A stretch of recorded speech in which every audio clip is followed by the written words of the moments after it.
Bonjour à tous, bienvenue dans cette 31e séance de ce cycle de cours que j'ai intitulé Analyse mathématique des équations aux dérivées partielles. Je vous rappelle que lors de nos deux dernières rencontres, nous avions démarré l'étude de la théorie des distributions et nous allons aujourd'hui, comme promis, aborder la fameuse dérivation au sens des distributions.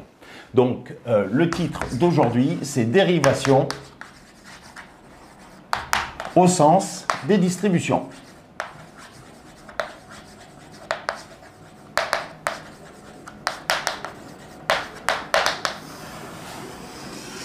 Alors, je pourrais procéder comme la plupart des ouvrages le font, c'est-à-dire donner la définition de la dérivation, tout simplement, et puis de voir les conséquences, des exemples. Ne vous inquiétez pas, nous allons voir des exemples, de nombreux exemples, mais je préfère arriver à cette définition en motivant ce qui va justement permettre de construire cette définition. Alors, motivation, si vous voulez. Motivation et rappel. Motivation et rappel. Alors, nous avions vu quelque chose quand même qui nous avait amené à frôler la théorie des distributions. Je ne l'avais pas tellement dit, je crois, en son temps. Allez voir, il s'agit du cours numéro 20 de ce cycle de cours, donc sur l'analyse mathématique des équations aux dérivées partielles. Il s'agissait d'introduire ce que l'on avait appelé la dérivée faible dans L2 de oméga. Donc, rappel, soit f appartenant à L2 de oméga, comme d'habitude, oméga un ouvert régulier de R puissance n, sans préciser plus que ça, on n'envisage pas des topologies ou des géométries plutôt complexes dans un premier temps. Et donc, on a une fonction f dans L2. Alors, on avait dit que f admet une dérivée partielle faible, une dérivée partielle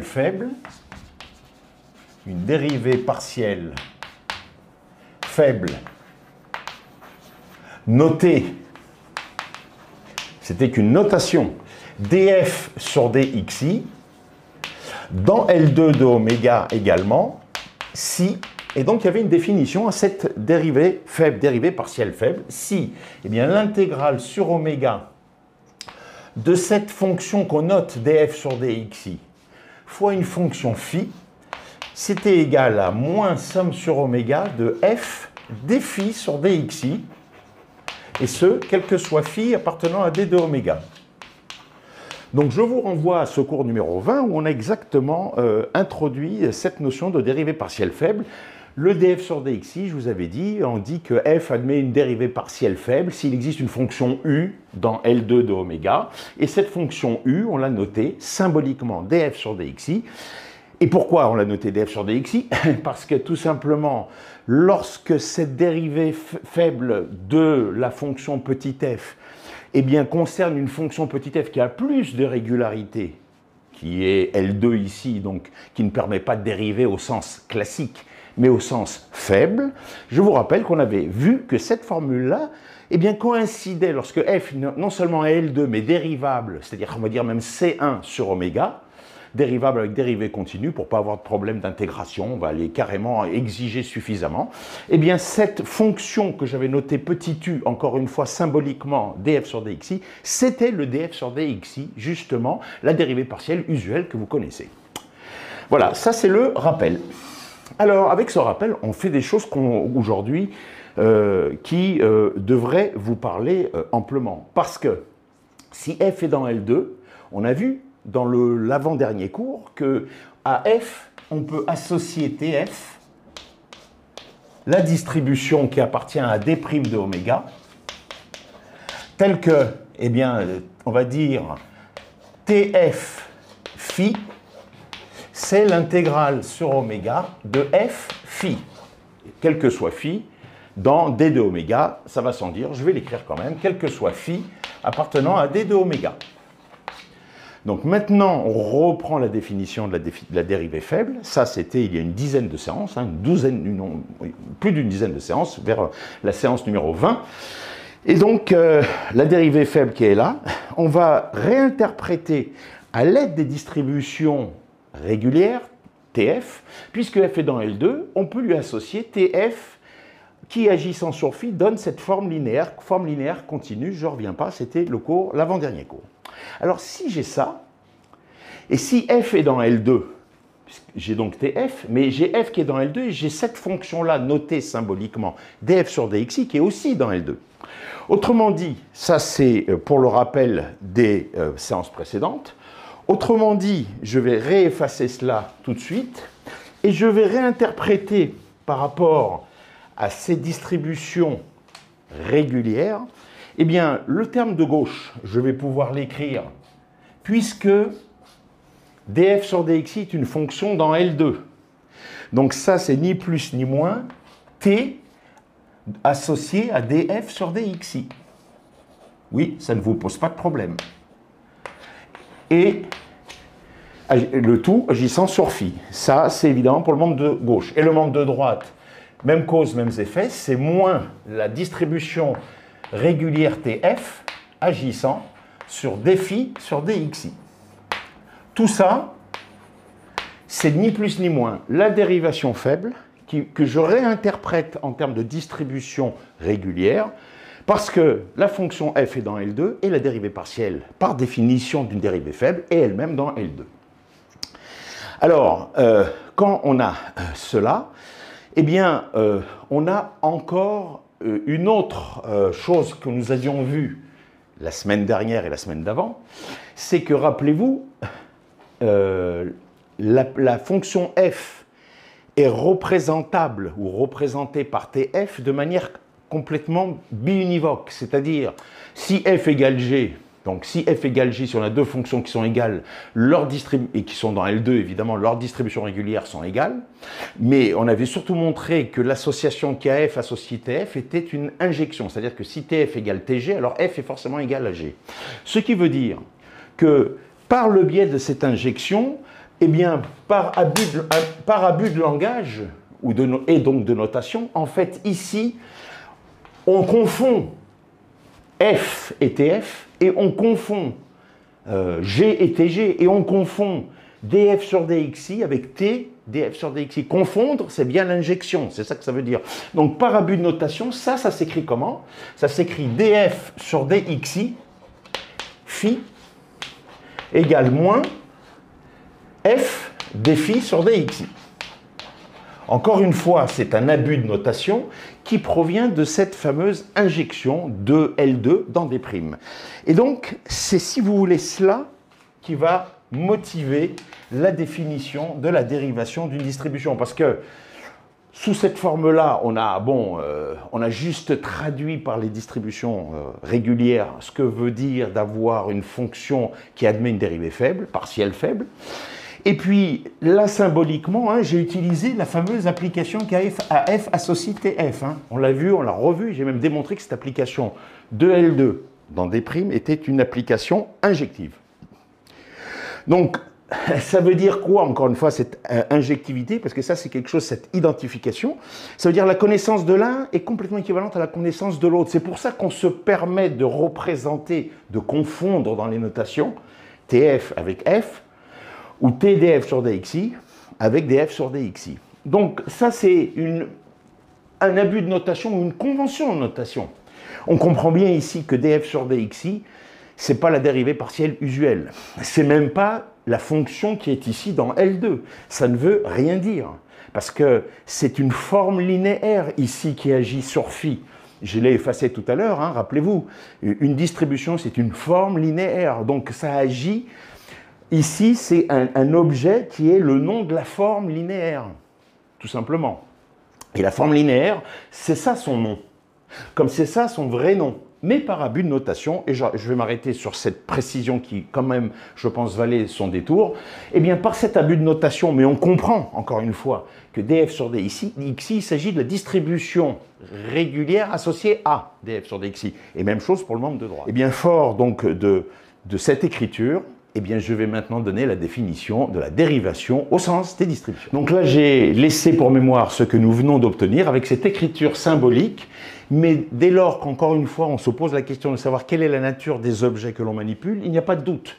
F ici, ça ne peut pas être la distribution F, ça ne veut rien dire. Mais par abus de langage, on dit sa distribution régulière F, qui devrait être noté TF, etc. La même chose de l'autre côté, j'en dis pas plus. Et bien donc maintenant, définition.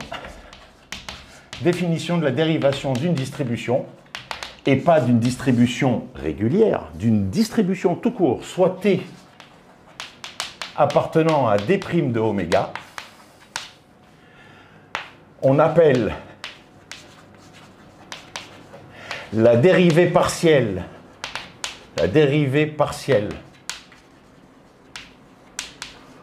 au sens des distributions. Au sens des distributions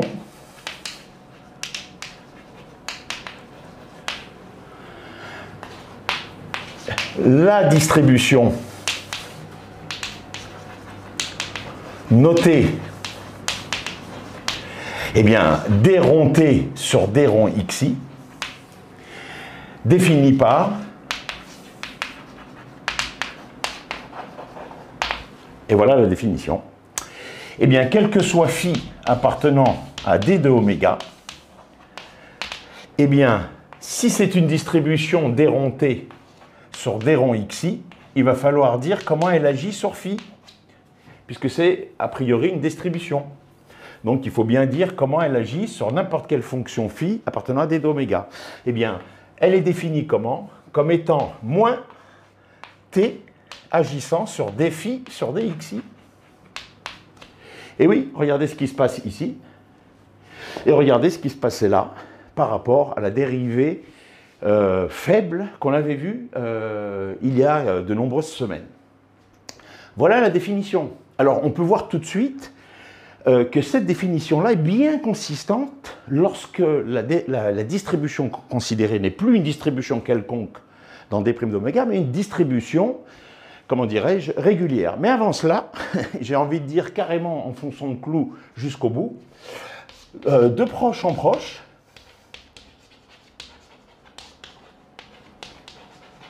on a également, et évidemment ça va apporter un commentaire majeur, eh bien, quel que soit M appartenant à grand N, eh bien on va définir la distribution de la dérivée partielle d'ordre M de la manière suivante. On va avoir dm de grand T sur dx1 puissance alpha 1 dxn puissance alpha n agissant sur phi. Je vais tout de suite préciser les choses, ne vous inquiétez pas. Donc là, c'est les dérivées partielles, une dérivée partielle d'ordre m agissant sur phi. Eh bien, ça va être moins 1 puissance m grand T agissant sur dm phi dx1 puissance alpha 1, etc. dxn puissance alpha n, et évidemment, avec alpha 1 plus etc. plus alpha n égale petit m. Beaucoup de choses à dire. Première chose, au niveau de la symbolique. Alors là, il manque un petit crochet, voilà. Au niveau de la symbolique, alors phi est une fonction C infini à support compact. C'est une fonction à n variables. Cette quantité-là, c'est ni plus ni moins, au sens que vous connaissez, la dérivée partielle d'ordre m d'une fonction par rapport à ces n variables x1, xn.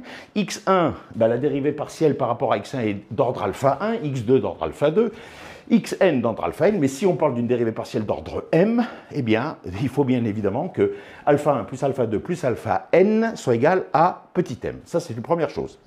Et donc, cette quantité-là, vous la comprenez. Eh bien, ça, c'est une notation. Donc, du coup, on va noter, comme on note la dérivée partielle, la distribution dérivée partielle dt sur dxi, dérivée partielle d'ordre 1, eh bien, la dérivée partielle au sens des distributions d'ordre m, on va la noter par analogie aux dérivées partielles d'ordre m des fonctions, eh bien, de manière complètement équivalente. Deuxième chose, et maintenant voilà la formation que j'ai promise il y a déjà 2 séances.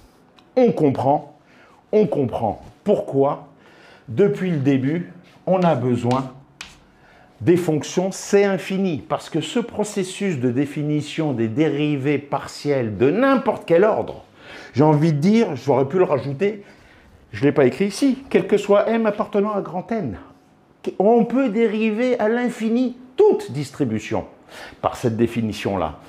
Et pourquoi ? Parce que la dérivation au sens des distributions est finalement au niveau de la difficulté de l'objet qui peut être compliqué vraiment avec des singularités, avec des discontinuités, comme on va le voir dans un très court instant dans des applications, une fonction avec beaucoup de discontinuité tout simplement.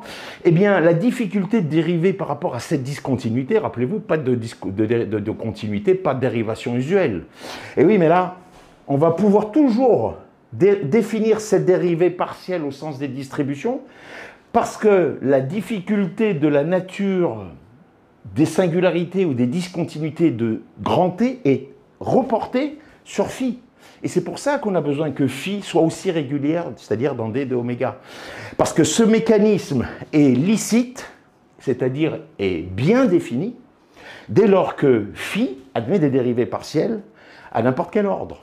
Et donc, il suffit de supposer que les fonctions phi sont C infini. À support compact, les propriétés des supports compacts de ces fonctions, on les voit chemin faisant comment cette propriété apparaît, mais sur la régularité au sens C infini, la raison elle est ici. Autrement dit, 1, on peut dériver autant de fois qu'on veut toute distribution dans des primes de oméga. Comme diraient certains d'entre vous, MDR. Parce que les fonctions, ce n'est pas le cas, comme vous le savez. 2, cette définition-là me dit tout de suite, aussi bien pour la dérivée partielle première que pour toute dérivée partielle d'ordre quelconque, que c'est bien une distribution. Parce que regardez, pour la dérivée partielle première, comment est-elle définie? Comme une valeur particulière de t, qui est elle-même une distribution agissant sur. Donc si t est une distribution, donc cette quantité-là est bien définie, sinon on ne comprend pas ce que veut dire que t est dans des primes. Oui, mais alors si cette quantité-là est bien définie, eh bien la distribution dérivée partielle première agissant sur phi est bien définie, et c'est bien une distribution, puisqu'elle est définie à partir de grand T qui est elle-même une distribution. Donc si j'ai besoin d'écrire la linéarité, ça va être banal, parce que si j'écris ça agissant sur phi1 plus phi2, ben je vais avoir un d phi1 sur dxi plus d phi2 sur dxi, je coupe en deux, et je vais avoir la linéarité immédiatement. La linéarité pour l'additivité, la linéarité par la multiplication par un scalaire, c'est extrêmement banal. Et la continuité, même cause, mêmes effets. Parce que vous allez écrire que si phi n tend vers 0, alors ça doit tendre vers 0 dans R, rappelez-vous. Oui, mais ça, c'est égal à ça. Et T est une distribution, donc on a la continuité pour grand T. Donc c'est la continuité pour grand T qui va donner la continuité pour dt sur dxi. Bref, cette définition est extrêmement, comment dirais-je, immédiate. Elle est motivée, en tout cas symboliquement, on va voir tout de suite que ce n'est pas que symboliquement, sur l'écriture de la dérivée faible, et elle se généralise à tout ordre, comme je l'ai écrit ici. Donc maintenant, il va nous falloir envisager la dérivation au sens des distributions sur des objets et connus et moins connus, et voir ce que cela va apporter. C'est pour exemple 1. Avec les dérivées faibles. Dérivées faibles dans L2. C'est-à-dire ce qui est rappelé ici. Est-ce qu'on a bien, puisqu'il y avait un jeu de notation, est-ce qu'on a bien et généralisé, j'ai envie de dire, cette dérivation faible dans L2 à une dérivation faible, une dérivation au sens des distributions, tout simplement. Donc on va dire soit f et df sur dxi dans L2 de oméga. Je vais calculer, évidemment, puisque f et df, j'ai donc, je voudrais calculer, par rapport à f, je ne vais pas calculer la dérivée de f au sens des distributions, je vais calculer dtf sur dxi au sens des distributions, c'est-à-dire agissant sur phi. Mais ça, par définition, on a vu que c'était tf agissant sur dphi sur dxi.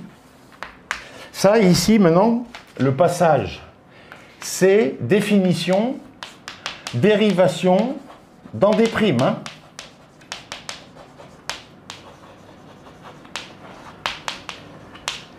Donc f est dans L2. Donc ça quand je pense la dérivation au sens des distributions, c'est la dérivation de la distribution associée à f, c'est-à-dire tf. Et est-ce que cette définition de cette dérivation sans distribution va me redonner ce qu'on connaissait? Eh bien écoutez, je reprends, même si le cadre semble assez évident, mais vous allez le voir, c'est assez intéressant, parce qu'ensuite il va y avoir d'autres exemples qui vont ressembler, mais qui ne sont que ressemblants. Et donc là, j'ai dtf sur dxi agissant sur phi, c'est par définition de la dérivation, c'est ça. Alors ça, c'est quoi? C'est moins somme sur oméga de f dφ sur dxi. Ça, c'est moins f dφ sur dxi, c'est la définition de la distribution, pardon, c'est la définition, oui, de la distribution régulière tf. Donc on obtient quoi? On obtient que la dérivée au sens des distributions de tf, c'est-à-dire de f par abus de langage, je ne reviens plus là-dessus, c'est ni plus ni moins somme de f dφ sur dxi. Oui, mais maintenant, alors je vais le réécrire si vous voulez, pour que vous voyez bien les transformations et les justifications. Maintenant, ça, je vais l'écrire comment? Je vais l'écrire plus somme sur oméga de df sur dxi phi, et ça, c'est par définition de la dérivée faible, puisque f et df sur dxi sont dans L2. Donc là, c'est dérivée faible dans L2.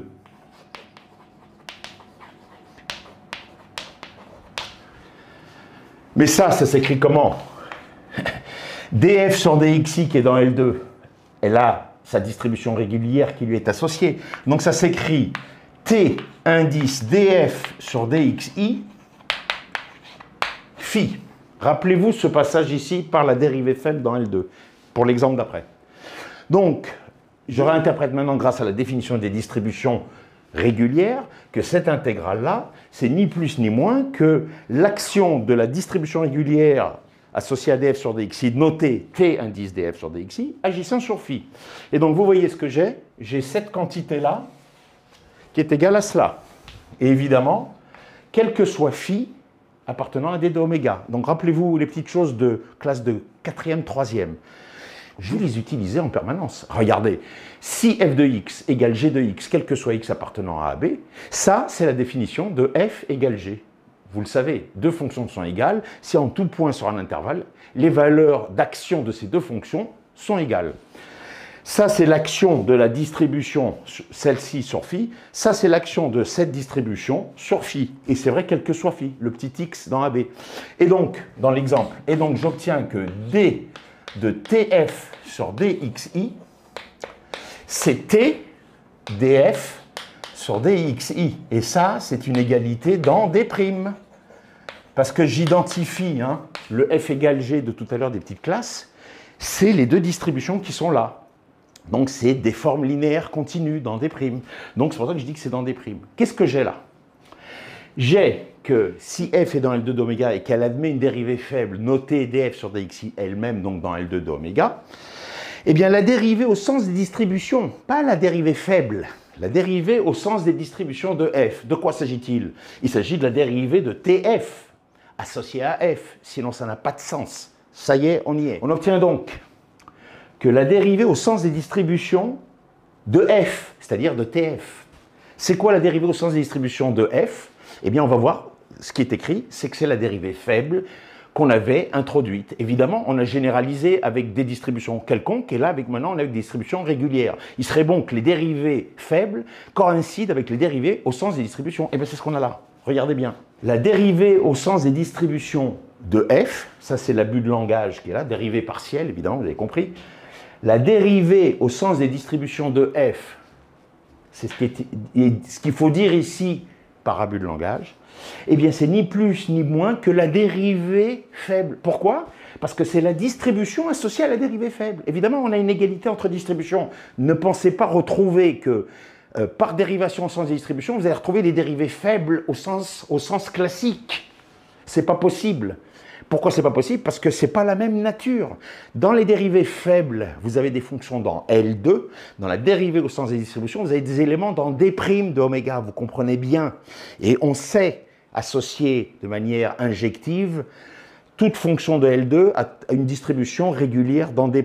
Donc, quand on veut retrouver une dérivation dans un sens qu'on connaît, ici, dérivée faible, par quelque chose qui généralise, c'est-à-dire au sens des distributions, eh bien, il faut savoir ce que l'on veut, ce que l'on peut obtenir, qui veut dire exactement ce qu'on retrouve, que les deux dérivations coïncident. Elles ne peuvent pas être égales, puisqu'elles ne sont pas définies sur les mêmes objets mathématiques. Regardez, et je le redis pour la dernière fois, la dérivée au sens des distributions, dérivée partielle, de la fonction petit f, ça ne veut rien dire, c'est un abus de langage. Donc, c'est de la distribution associée à f. Tf, c'est quoi la dérivée au sens des distributions, donc par abus de langage de f? C'est la distribution associée à df sur dxi, donc par abut de langage, c'est df sur dxi, c'est-à-dire la dérivée faible. On est bien. La dérivée au sens des distributions donne, par abus de langage, la dérivée faible dans L2 qu'on avait introduite. Maintenant, que se passe-t-il? Deuxième exemple, si au lieu d'avoir une fonction qui admet une dérivée faible, on a tout simplement une fonction dérivable au sens usuel du terme. Alors rappelez-vous, on avait vu qu'au sens de la dérivée faible, il y avait coïncidence. Eh bien évidemment, il va y avoir aussi coïncidence ici, parce qu'avec ce qu'on vient de démontrer, eh bien, on rentre dans un sous-ensemble finalement des dérivées faibles.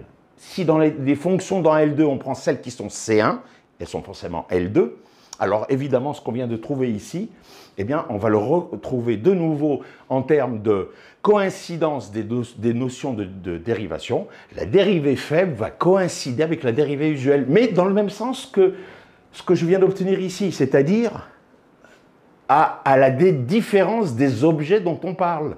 On ne pourra pas obtenir le f' de x que vous connaissez égale la dérivée au sens de distribution, ça n'a pas de sens. F' de x, c'est un nombre. Alors que la dérivée au sens de distribution, c'est une forme linéaire continue. C'est pour ça. Exemple 2. Soit f appartenant à...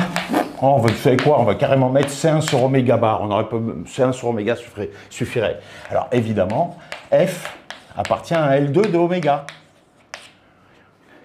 Et donc, la dérivée faible partielle de petit f, si elle existe, eh bien, elle existe parce que la dérivée forte existe, et on l'avait vu dans le voisinage de ces cours, session numéro 20, 21, quelque chose comme ça. Alors, regardez maintenant. Je vais donc dire que à f, j'associe tf, qui appartient à d'. Mais si f appartient à C1 de oméga, df sur dxi appartient aussi à L2 de oméga. Donc j'ai un t de df sur dxi qui est la forme linéaire associée, forme linéaire de la distribution régulière associée à df sur dxi. Maintenant, je vais calculer df sur dxi agissant sur phi. C'est ça que je voudrais calculer, la dérivée partielle au sens des distributions de petit f. Mais ça n'a pas de sens. Pourquoi ça n'a pas de sens? Parce que df sur dxi, je confonds f comme fonction avec sa distribution régulière. En fait, il faudrait que j'écrive, ça veut dire que c'est dtf sur dxi agissant sur phi. Quand je dis calculer la dérivée au sens des distributions de petit f, par abus de langage ou de notation, on l'écrit comme ça, mais c'est ça ce que cela veut dire. Je répète encore pourquoi, et ça c'est rarement souligné et rarement précisé, et c'est donc une source de confusion. C'est que df sur dxi, il y a un mélange là, qu'est-ce qui se passe? C'est une dérivée partielle, mais c'est quoi? Je ne la connais pas, puisque f c'est une fonction. Eh bien oui, vous avez raison. C'est quoi? C'est rien. C'est la distribution associée à la fonction, la distribution régulière. Ah mais oui, alors là, par définition de la dérivation au sens des distributions, c'est tf agissant sur dφ sur dxi. Ça, c'est la dérivation au sens des distributions. Ça y est, vous avez compris. Et ça, c'est moins somme sur oméga de f dφ sur dxi. Ça, c'est la définition de la distribution régulière associée à petit f. Alors maintenant, si je le réécris juste à côté pour que vous voyez bien, parce que c'est là que la différence se fait avec l'exemple d'avant, même si le formalisme est exactement le même. Alors, il y a une grosse différence avec le formalisme d'avant. Regardez ce qu'on a écrit tout à l'heure, c'est exactement ça. Ça, c'était égal à cela, pour les mêmes raisons. Ça, c'est dans D', la dérivation dans D'. Ici, on avait une distribution régulière, on l'a écrite comme ça, là, voilà. La différence, elle est où? C'est que si, ici, f n'est pas dans L2, f est dans C1. Et dφ sur dxi et une fonction C infini à support compact. Donc là, comme tout à l'heure, la même transformation formelle, c'est plus somme sur oméga de df sur dxi phi. Mais attention, tout à l'heure, ici, j'avais rajouté, rappelez-vous en rouge, c'était la définition de la dérivée faible qu'on avait dans L2. Mais là, on a beaucoup plus que ça. Ça, c'est la formule de Stokes, si vous voulez. Ça, c'est la formule de Stokes avec des fonctions régulières, dont l'une est C infini à support compact. Normalement, ici, il faudrait mettre le terme de bord. Moins somme sur le bord de f phi n scalaire xi, si vous voulez. Où n est la normale extérieure. D'accord? Oui, mais phi et C infini à support compact. Donc ça, c'est nul. Donc la même transformation formelle que celle qu'on avait dans l'exemple 1 est complètement justifiée de manière différente. Puisque ici, c'est l'équivalent de la formule de Stokes ou d'intégration par partie dans Rn, si vous voulez, avec un terme de bord qui est nul parce que les fonctions sont C infini à support compact. Alors, ça c'est dans le cas où, comment dirais-je, oméga serait borné, et si oméga était non borné, pour ceux qui veulent voir la distinction, eh bien le terme de bord, il n'y a pas de terme de bord non plus, parce que à l'infini, la fonction phi et toutes ses dérivées partielles sont nulles, vu qu'elles sont à support compact, c'est-à-dire non nulles sur un sous-ensemble de R puissance n, qui est fermé, parce que c'est le support, et borné, parce que c'est compact. D'accord? Donc dans tous les cas, vous avez cette transformation-là. Et vous voyez que c'est plus la même justification que tout à l'heure. Ah ben alors là, on a encore terminé. Parce que du coup, maintenant, on est exactement dans le même formalisme que tout à l'heure. Ça, c'est quoi? C'est T indice df sur dxi agissant sur phi. Alors regardez bien, on obtient exactement comme tout à l'heure, puisque cette quantité-là vaut celle-ci, quel que soit phi dans d de oméga, on obtient formellement le même résultat que tout à l'heure. À savoir, c'est pas ici qu'il faut que je rapproche avec cela, parce que c'est ici, c'est un abus de notation, rappelez-vous, on est là. J'obtiens que dtf sur dxi, la dérivée au sens des distributions de f, c'est-à-dire la dérivée de la distribution régulière associée à petit f, c'est ça qu'il faut dire, mais on ne le dit jamais, eh bien, né plus né moins, c'est égal à la distribution associée à la dérivée partielle df sur dxi. Rappelez-vous, tout à l'heure, dans l'exemple 1, c'était la dérivée partielle faible dans L2, mais là, c'est pas du tout. C'est la dérivée partielle associée à petit f, qui est dans L2, parce qu'elle est continue. C'est ça la différence. C'est-à-dire que si formellement, ici, on obtient, comme dans l'exemple 1, la même égalité, qui va nous permettre de dire ce que je vais dire pour conclure, il n'en reste pas moins que l'interprétation est différente. Là, vous avez la dérivée partielle au sens des distributions de f, c'est-à-dire de sa distribution associée régulière TF, eh bien, c'est quoi la distribution? Par abus de langage, on dit c'est quoi la dérivée au sens des distributions de f, par abus de langage? Eh bien, c'est la distribution associée à la dérivée partielle classique, df sur dxi. Oui, mais n'imaginez pas trouver ici égale df sur dxi, c'est pas possible, parce que df sur dxi, ce n'est pas une distribution, c'est une fonction. On parle de la distribution associée. Ah oui, alors c'est t indice cette fonction. Donc c'est bien ce qui est écrit ici, qui s'interprète comme, et je termine, que la dérivée au sens des distributions de f, comprenez tf, c'est bien la dérivée partielle au sens classique, c'est-à-dire la distribution associée à cette dérivée partielle usuelle. Et là, tout est dit. Et maintenant, nous allons voir des exemples où eh bien, on sort du cadre des fonctions, parce que là on est avec des fonctions qu'on pouvait, je dirais, ou dériver classiquement, et donc on a une coïncidence des dérivées usuelles et au sens des distributions. Et puis tout à l'heure on avait la coïncidence des dérivées faibles avec la dérivée au sens des distributions, sans étonnement, puisque c'est l'un que j'ai présenté pour motiver la définition de la dérivation dans des primes. Et maintenant nous allons considérer des cas où on ne peut pas dériver au sens usuel. C'est pas possible. Exemple 3. Exemple 3. Eh bien, on va considérer la fonction d'Heaviside, h de x, alors on va être en une dimension, qui vaut 1 si x est positif ou nul, par exemple, et 0 si x est strictement négatif. Donc vous voyez de quoi il s'agit. Vous avez une fonction qui vaut 1 sur R+, et qui vaut 0 sur R-. Alors évidemment, les petits malins, ne voyant pas plus que ce qu'il apparaît de manière immédiate, vont dire, bah, écoutez, Oui, on ne peut pas dériver en 0, monsieur, c'est discontinu, vous avez raison. Et puis, bah oui, mais sur R-, la dérivée c'est 0, et sur R+, la dérivée c'est 0, parce que ce sont des constantes. Vous avez raison. La dérivée au sens des distributions va permettre de pallier à cette singularité, c'est-à-dire à cette discontinuité, comme vous allez le voir. D'abord, alors premièrement, pour voir ce que je vais faire sur grand H, je vais faire la remarque suivante, à savoir que L2 de oméga, je fais juste un petit écart fonctionnel avant, c'est inclus dans L de log de oméga, qui est inclus lui-même dans L1 log de oméga. Ou eh ben, d'une manière générale, LP log de oméga, c'est quoi? C'est l'ensemble des fonctions définies sur un oméga borné ou pas d'ailleurs, à valeur dans R, tel que, quel que soit K inclus dans oméga compact, quel que soit le compact K inclus dans oméga, eh bien l'intégrale sur K de valeur absolue de f puissance P soit finie. Ce sera une intégrale convergente. Et ça, c'est vrai pour n'importe quel compact. Donc, si oméga est non borné, ça veut dire que sur tout sous-ensemble borné de l'ensemble non borné, prenez R puissance n, sur tout sous-ensemble fermé borné de R puissance n, la puissance Pim serait intégrable. Et si oméga est borné, eh bien, ça veut dire tout simplement que sur tout sous-ensemble inclus dans ce borné, eh bien, la fonction a une puissance Pm intégrable sur tout sous-ensemble K compact de ce domaine oméga de base d'intégration.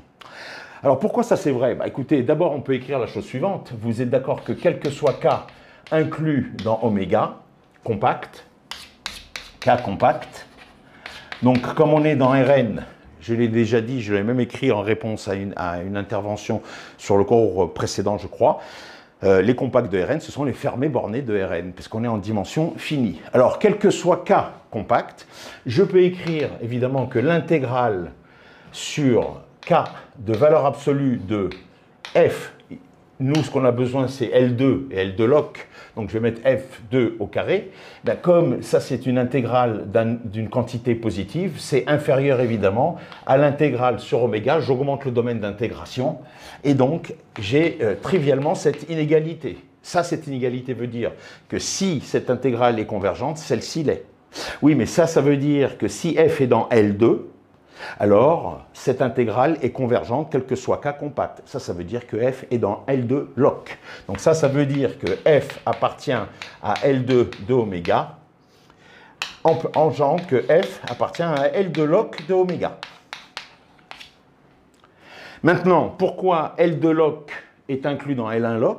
Parce que vous avez aussi, donc ça c'était la première chose, et la deuxième chose, vous avez que l'intégrale sur K de 1 fois valeur absolue de f, eh bien je vais utiliser une égalité de Cauchy-Schwarz. C'est inférieur ou égal à l'intégrale de 1 au carré puissance 1,5 fois l'intégrale sur k de f au carré puissance 1,5.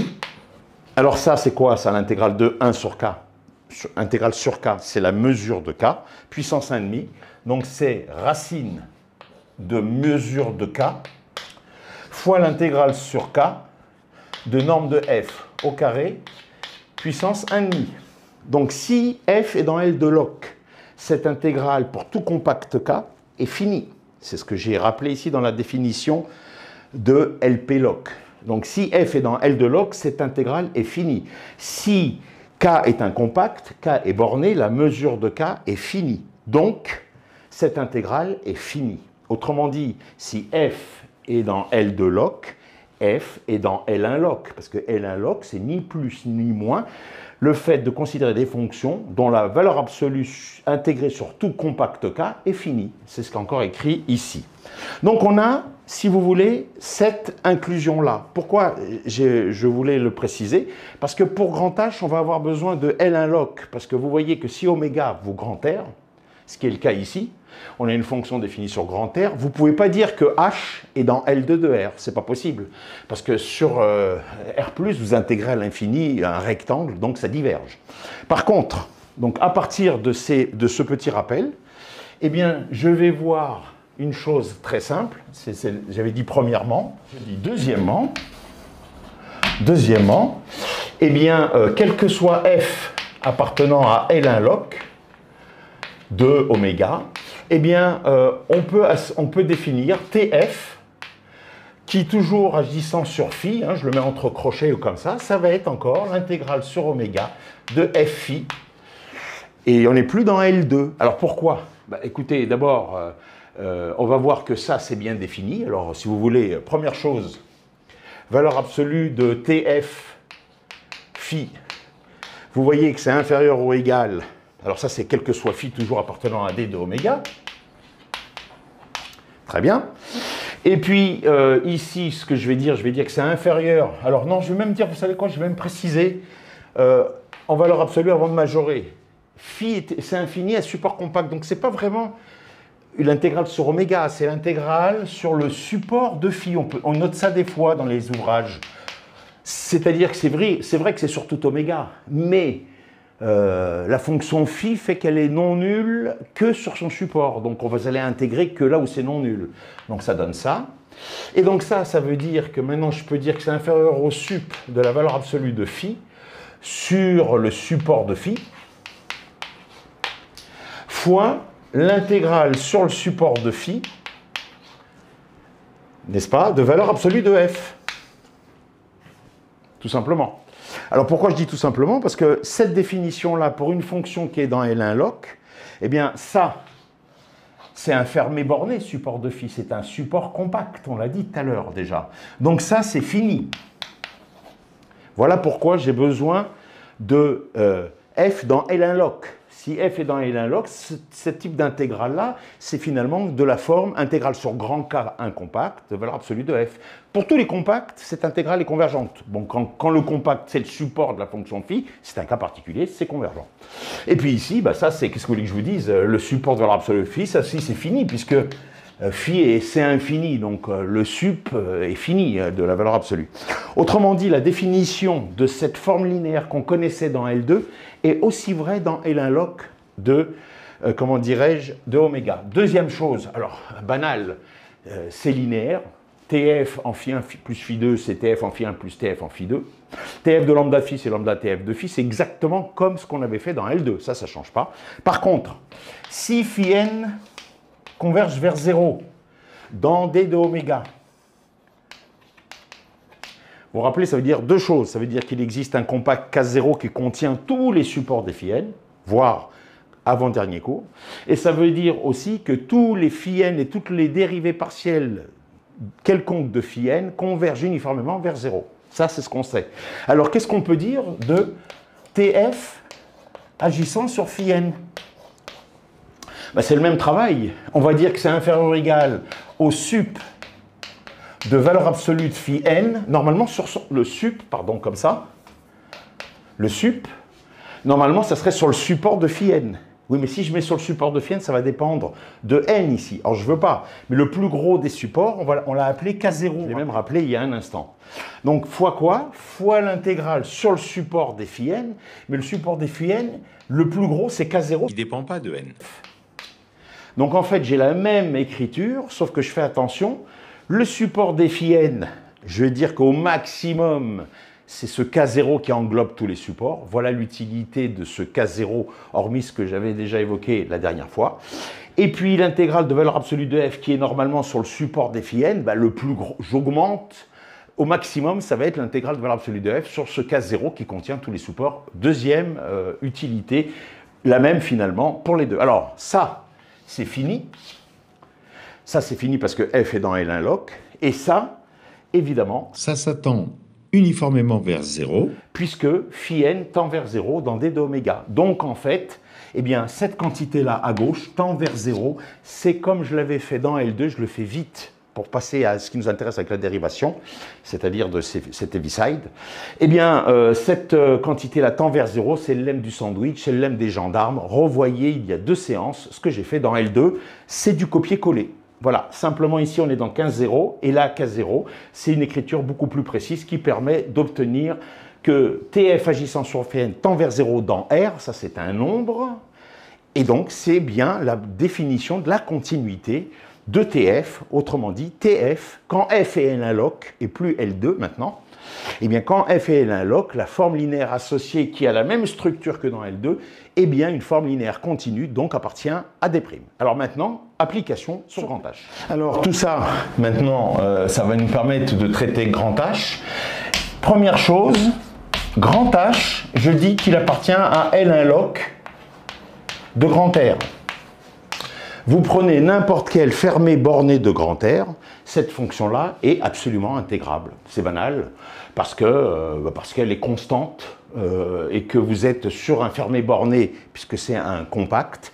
Donc surtout fermé borné de R, elle est constante, ou même si vous prenez un fermé borné comme ça, hein, si vous prenez le K, si c'est ça votre K, le compact considéré, bah écoutez, cette fonction est complètement, absolument intégrable, ça ne pose pas de problème, vu qu'on a une seule discontinuité, et si on en avait même un nombre fini, eh bien, on pourrait redire la même chose. Et ça va être pour le dernier exemple de cette séance. Eh bien, donc, on va lui associer sa distribution TH, qui, agissant sur phi, par définition, ça va être quoi? Ça va être l'intégrale sur R, puisqu'oméga ici c'est R, de H de X, phi de X dx. Hein, juste je précise avec les variables, là, parce que pour un petit peu y voir plus clair. Et ça, vu la définition de H de X, sur R-, ça vaut 0, et sur R+, ça vaut 1. Donc c'est somme de 0 à plus l'infini de phi de X dx.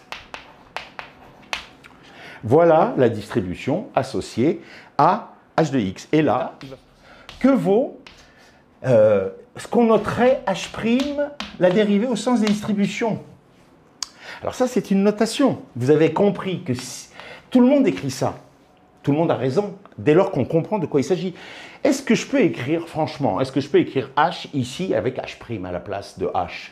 Ça n'a pas de sens. Ce qui a un sens, c'est d'écrire TH' agissant sur phi. Ça a un sens. J'ai une distribution, je cherche sa dérivée au sens des distributions. Mais on écrit ça par abus de langage et abus de notation, voir ce que j'ai déjà expliqué longuement tout à l'heure. Alors, une fois que j'ai précisé, tout simplement pour que vous compreniez, que vous maîtrisiez bien les notions dont on parle, alors ça, par comment dirais-je, définition de la dérivée au sens des distributions, c'est moins, somme, c'est moins, la distribution TH agissant sur phi'. Et en général, les gens écrivent H' phi, c'est moins H phi'. C'est juste, mais c'est un abus de langage et de notation. Parce que regardez, là, quand j'écris ça, je comprends très bien ce que ça veut dire. Ça veut dire moins somme, c'est égal donc à moins somme sur R, de TH, donc c'est H de X, agissant sur phi' de X dx. Je répète, parce que c'est rarement expliqué en détail et c'est source de confusion. On écrit ça par abus de langage pour la dérivée au sens des distributions, c'est ça dont on parle. On fait les transformations et on écrit ça. Mais à la place d'écrire ça, les gens écrivent H' phi égale moins H phi'. C'est juste, dès lors que vous avez en tête que ce n'est pas H, c'est TH, que ce n'est pas H', c'est TH'. Tout va bien. Et donc là, c'est terminé. Parce que regardez, c'est donc, je garde les abus de notation parce que maintenant on les maîtrise totalement, j'espère que c'est votre cas. Donc vous voyez ce qui se passe quand TH agit sur phi, c'est somme de 0 à plus l'infini de phi. Quand TH agit sur phi', eh ben, c'est la même chose avec phi' à la place de phi. Donc il y a un signe moins que j'ai oublié dans la bagarre. Voilà, merci de me l'avoir rappelé. Donc c'est bien moins somme de 0 plus l'infini de phi' de x dx, tout simplement parce que sur R-, h de x vaut 0. Ben, ça, il faudrait écrire formellement. Hein. Alors je sais, il y en a qui n'aiment pas. C'est pas grave. Ça leur fera pas de mal. On peut ici l'écrire par abus de... Il faudrait écrire une limite comme il faut pour une intégrale généralisée. On le sait. Très bien. Phi, c'est infini à support compact. Donc phi est non nul uniquement sur le support qui est compact, c'est-à-dire un fermé borné. Donc phi à l'infini est nul. Donc ça me donne moins la valeur phi en 0. Mais phi en 0, c'est la distribution de Dirac agissant sur phi. J'ai donc obtenu le résultat très sympathique suivant, c'est que la dérivée au sens des distributions, je vais l'écrire ici, on a obtenu que quel que soit phi appartenant à d de oméga, eh bien, par abus de notation H' phi, ça devrait être ça qui devrait être écrit pour la énième fois. Et là, il n'y a pas d'abus de notation, c'est delta agissant sur phi. Phi de 0, c'est la distribution de Dirac, on l'a vu la semaine dernière, en 0. On la note delta, on pourra la noter delta 0, peu importe. Et donc, écoutez, ça veut dire que H', c'est-à-dire TH', la dérivée de la distribution associée à H, ouais, au sens des distributions, c'est delta, et ça, c'est dans des primes. Donc, vous voyez que le petit accident ici en 0, eh bien, est complètement incolore, inodore pour la théorie des distributions, pour la dérivée au sens des distributions. Et donc, le résultat est très connu. La dérivée au sens des distributions, on dit de la distribution d'Heaviside. Quand on dit la distribution d'Heaviside, on ne dit pas la fonction d'Heaviside, ça ne veut pas dire grand-chose, la dérivée au sens de distribution d'une fonction. Mais on dit la dérivée au sens de distribution de la distribution d'Heaviside, c'est-à-dire c'est de ça dont on parle, le TH, mais on l'écrit quand même à H', et, on dit et donc on vient de démontrer que c'est delta. Eh bien, on va généraliser ça maintenant comme dernier exemple pour terminer notre séance. Donc, exemple 4, soit f une fonction C1 par morceau. Alors, je ne prends pas le cas le plus général, on pourrait encore affaiblir sur AB. On pourrait un petit peu affaiblir ça, mais ce n'est pas la peine, d'embrouiller pour embrouiller, quoi, comme d'habitude. Hein. Fonction C1 par morceau. Ça veut dire qu'en fait, il existe, on va dire, figurez-vous qu'il existe un certain nombre de points, n plus 1 point pour être précis sur AB. On appelle ça aussi une subdivision, on appellerait ça un maillage. On joue avec le vocabulaire, mais de quoi s'agit-il? A0, c'est le premier point. Puis après, il est plus petit qu'un autre point, lui-même plus petit qu'un troisième point, etc. Et le dernier point, on va l'appeler AN plus 1, il vaut B. Voilà, on peut s'arrêter à N, à N plus 1, oui, parce que du coup, en faisant comme ça, on a petit n point intérieur dans l'intervalle AB. Alors ça veut dire quoi qu'elle est C1 hein, un petit dessin plutôt que beaucoup d'écriture. Voilà A0, voilà A, voilà B, voilà A1, voilà A2, voilà AI, voilà AI.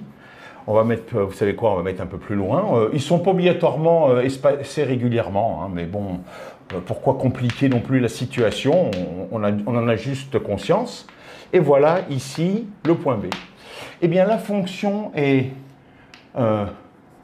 continue avec une dérivée sur tout intervalle ainsi que sa dérivée première, avec sa dérivée première. D'accord? Pour aller comme ça, voilà. La fonction est C1. Et sur tout intervalle de la forme AI, AI plus 1, ouvert.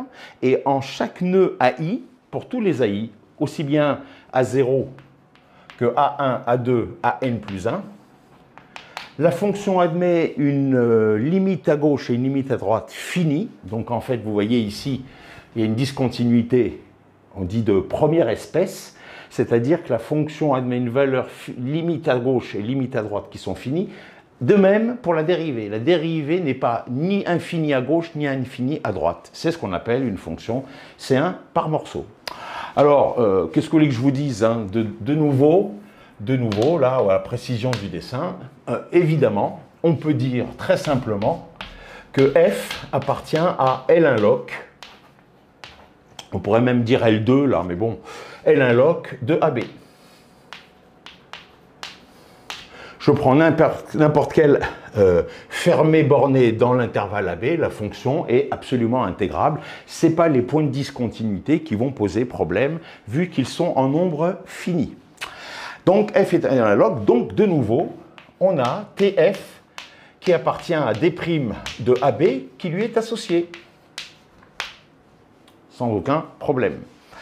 Alors, la question, c'est comment peut-on calculer? Vous avez compris ce qu'on devrait noter f', la dérivée première, agissant sur phi. De nouveau, ça c'est un abus de langage. J'aime bien le repréciser pour enfoncer le clou jusqu'au bout. F, on a la société F, et c'est ça qu'on va calculer, au sens des distributions. D'accord. Et ça, par définition, au sens des distributions, c'est moins, eh bien, TF agissant sur phi'. Et vous voyez l'intérêt de mettre cela comme ça. Les gens, de nouveau, je le redis, écrivent F' phi, c'est moins F'. C'est juste par abus de langage. Parce que regardez, là c'est tellement clair, dommage de ne pas l'écrire comme ça systématiquement. C'est l'intégrale de A, B de quoi? Bien de f de x, phi' de x dx. Et là, maintenant, il va nous falloir valoriser ces points de discontinuité. Alors ça, c'est un standard d'écriture. C'est un standard d'écriture. Je vais pouvoir écrire que, donc, f' phi, j'aime bien le redire, abus de langage, abus de notation, c'est pas grave. Alors, c'est moins sigma des intégrales sur AI plus 1, de f, allez, vous savez, je vais enlever les x, parce qu'on est majeur et vacciné, non? Ouais, je les enlève. F de x, phi' de x, dx, on enlève les x. Et ça, c'est pour i allant de quoi à quoi? Ben, i va partir de 0, et il doit aller jusqu'à n. Parce que an plus 1, c'est b. D'accord. Alors ça, donc c'est moins, on va la mettre à l'intérieur, moins sigma pour i égale 0 à n, de, eh bien, je vais faire une intégration par partie, parce que, évidemment, je veux faire apparaître quelque chose qui est en phi, puisque c'est f' agissant sur phi, exactement comme tout à l'heure avec le h' avec delta. J'avais h' en phi qui valait phi en 0, c'est-à-dire delta agissant sur phi. Donc là, il faut que je transforme pour faire apparaître du phi. C'est l'objectif, pour pouvoir déterminer la dérivée au sens de distribution de f'. Alors, intégration par partie, pour avoir du phi, hein, vous avez un produit, c'est assez standard. Donc, on a un f phi entre AI et AI plus 1. Et puis, on a un moins somme de AI à AI plus 1 de f' phi. Et là, c'est là que je vais mettre une petite accolade. Voilà. Vous êtes d'accord? Oui, vous êtes d'accord. Alors, ça, je vais encore l'écrire moins sigma pour i égale 0 à n. Alors ça va. De quoi? Alors le premier morceau, on va l'écrire... Non, je vais le laisser comme ça dans un premier temps, parce que je n'ai pas la place, je vais le reprendre là-haut.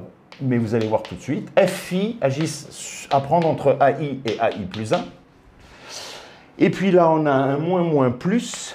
Et la somme de i égale 0 à n de ça, c'est l'intégrale de a à b. Hein, je recolle, je fais l'agrégation de toutes ces intégrales, ni plus ni moins de f' phi. On a donc f' phi qui s'écrit, alors, qui s'écrit comment? Qui s'écrit moins sigma de, alors on pourrait changer, si vous voulez, on va mettre plus, comme ça on va y voir plus clair. Alors, si je refais un petit dessin quand même, que les choses soient le plus claires possible, voilà AI plus 1, d'accord? Donc on va prendre les valeurs, c'est ici, on va prendre les valeurs de ce produit en AI plus 1, mais en arrivant de ce côté-là. Et on va prendre les valeurs de FI en AI, c'est-à-dire en arrivant de ce côté-là. Évidemment, puisqu'on est en train d'intégrer sur l'intervalle AI plus 1. Donc, cette valeur, cette somme avec le signe moins, donc c'est d'abord la valeur en AI, donc c'est la somme des F d'AI, et je vais noter FAI plus, puisqu'on arrive du côté droit par valeur supérieure de AI. D'accord? Moins, alors fois phi de AI plus, très bien, et puis moins il y a un F en, alors AI plus 1, moins f en AI plus 1, on arrive par valeur inférieure, fois phi en AI plus 1. Alors, je peux marquer f en AI plus 1, moins également. Et puis plus, donc ça c'était moins cette quantité-là, donc j'ai pris d'abord la valeur en AI, puis après, bon, vous avez compris, j'ai absorbé le signe moins, et puis il me reste plus l'intégrale sur AB de f' phi. Alors ça, c'est pour I allant de 0 à n. Ouais, ça, je devrais l'écrire comme ça, pour que ça soit plus clair. Oui, mais phi et c'est infini à support compact dans AB. Or, je vais l'écrire ici, or, phi de A égale phi de B égale 0. Ça, c'est parce que phi appartient à D de AB, sur l'ouvert AB. Parce que phi est dans D de AB. Donc, si phi est dans D de AB, ça veut dire que l'ouvert ici, c'est l'intervalle ouvert AB. Et donc, dans ce cadre, la fonction est C infini à support compact strictement inclus dans l'intervalle AB. Donc, en A et en B, la fonction est nulle. Rappelez-vous, tout à l'heure, le terme de bord était nul.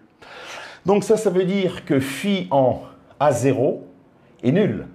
Donc, en fait, ça s'écrit sigma pour I égale 1 à N de F de AI plus de phi de AI plus. J'ai juste enlevé le premier terme. Et puis l'autre, eh bien, quand I vaut N, ici, vous avez du AI N plus 1, vous êtes en B. Donc, phi va être nul pour les mêmes raisons. Donc, ça, c'est moins somme pour I égale 0 à N moins 1. Ouais. De F de AI plus 1 moins phi de AI plus 1 moins. Ouais, c'est même pas la peine de mettre de crochet. Je répète, hein, j'ai tout simplement enlevé le premier terme ici parce que phi de A0, c'est phi de A, c'est nul, fonction c'est infini à support compact. Donc le support strictement inclus, donc nul au bord. Et la même cause, mêmes effets de l'autre côté. Quand I vaut N, vous êtes en A N plus 1, vous êtes donc en B et phi de B vaut 0. Donc là, c'est tout. Puis plus, alors je peux effacer maintenant ce petit dessin qui me permettait de préciser les notations, plus l'intégrale de A à B de f' phi. Et donc, on peut sortir le train d'atterrissage. On peut sortir le train d'atterrissage. Dernière écriture, dernière cosmétique. On obtient donc f' phi. Abus de langage, c'est tf' phi. C'est égal à quoi? Alors, vous voyez ici, on est de 1 à n, et là, on est de 0 à n-1. Donc, si je me mets ici de 1 à n, je vais avoir un seul sigma pour i allant de 1 à n de f de ai plus.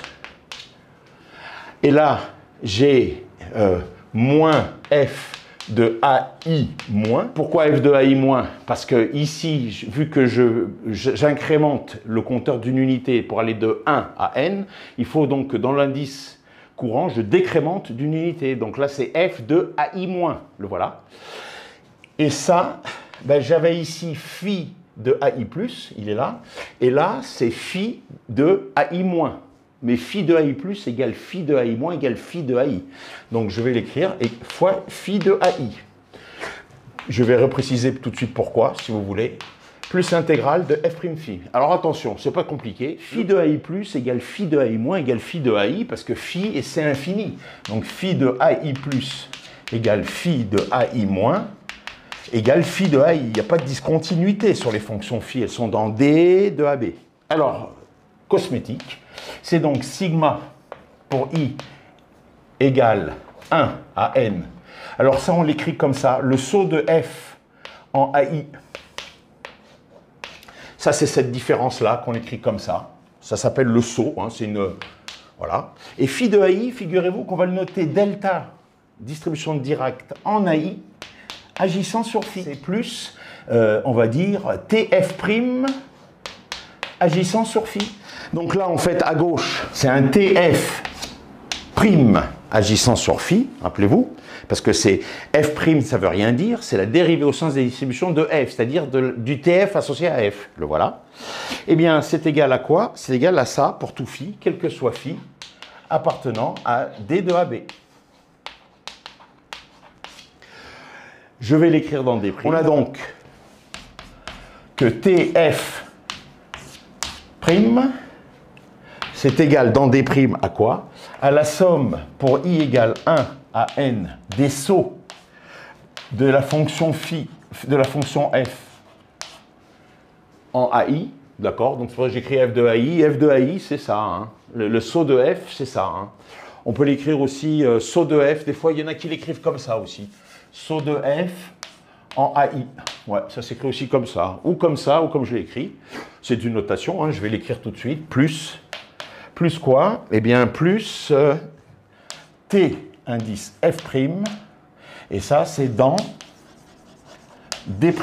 De AB. C'est-à-dire, avec ce qu'on appelle saut de F en AI, c'est F en AI plus moins F en AI moins. Donc, quand vous avez une fonction L1log sur AB, La dérivée au sens des distributions de ce petit f, c'est-à-dire du TF associé, c'est finalement la distribution associée à f' là où il n'y a pas de problème, quoi. Et donc, f' étant comme f et C1 par morceau, eh bien, f', ici, il faut bien comprendre qu'il s'agit de la distribution associée à la dérivée première qui est dans L1log elle-même. Je ne l'ai pas dit tout à l'heure, mais je me permets de le dire maintenant. Donc ça, c'est le morceau qui correspond à nos problèmes pour petit f, c'est-à-dire sur tous les intervalles en évitant les discontinuités en AI. Et puis ça, alors là j'ai oublié quand même, hein, et pour cause Dirac qui ne serait pas content, hein. Où est-ce que je l'ai écrit? Je ne l'ai pas écrit, plus delta, voilà, delta en AI. Merci de me l'avoir rappelé. Ça, c'est la marque au sens de la dérivation par les distributions, c'est la marque de la singularité en chacun des points qui coupe, qui ouvre la fonction en ces points-là et qui ne permet pas de dériver au sens visuel, mais qui permet bien évidemment, comme on vient de le voir, de le dériver au sens des distributions. Je vous dis à très bientôt, portez-vous très bien, au revoir.